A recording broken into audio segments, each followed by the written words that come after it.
You are listening to Radio Long Island City, recorded at our studios near Hell Gate, 9 kilometers north of the Harbor Hill Moraine.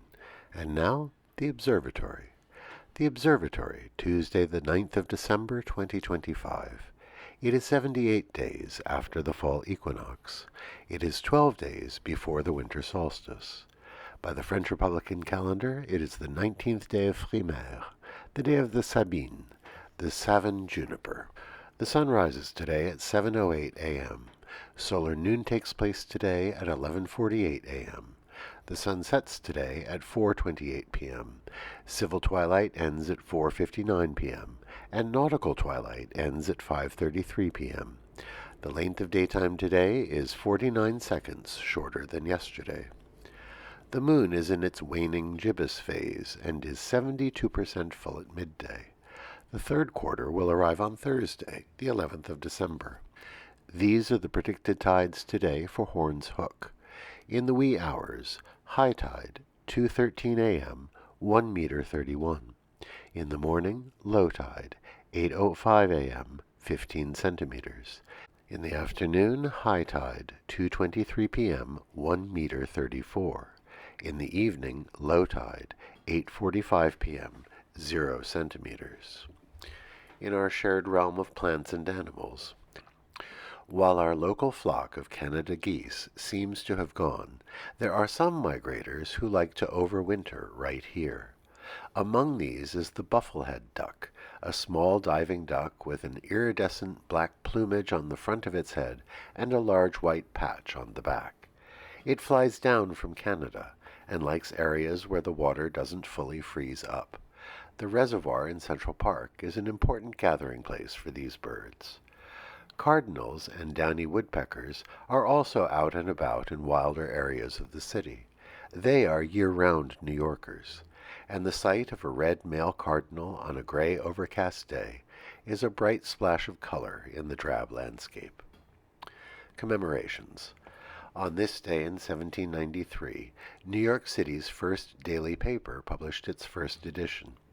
Called the American Minerva, its editor was none other than Noah Webster, who later achieved fame for creating the first definitive American dictionary. The paper was politically aligned with the Federalists in the early Republic.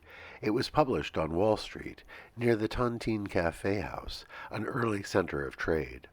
It was named after the Roman goddess Minerva, who was patroness of peace, commerce, and the liberal arts. Webster produced 744 issues between 1793 and 1796. On this day in 1905, the French Chamber of Deputies passed a law separating church and state. It was a landmark in establishing the principle of secularism in government, or what the French call laïcité. For a nation that had been dominated by the Roman Catholic Church for all of its history, laïcité was a crucial principle ensuring the state's neutrality in religious matters. In more recent history, with changes in demographics, it has proved problematic with France's large Muslim population. Annals of Tech.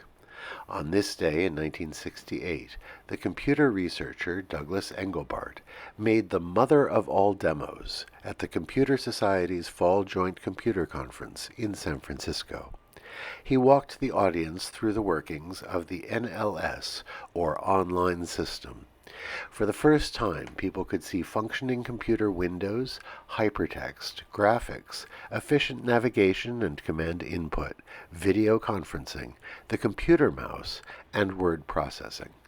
It was a harbinger of the digital revolution that transformed our world. Today we remember Tabitha Babbitt, born this day in 1779. A member of the Shaker sect, she was an inventor who created the first circular saw for milling lumber. It made the saw far more efficient than hand saws, as it could spin continuously and cut in two directions.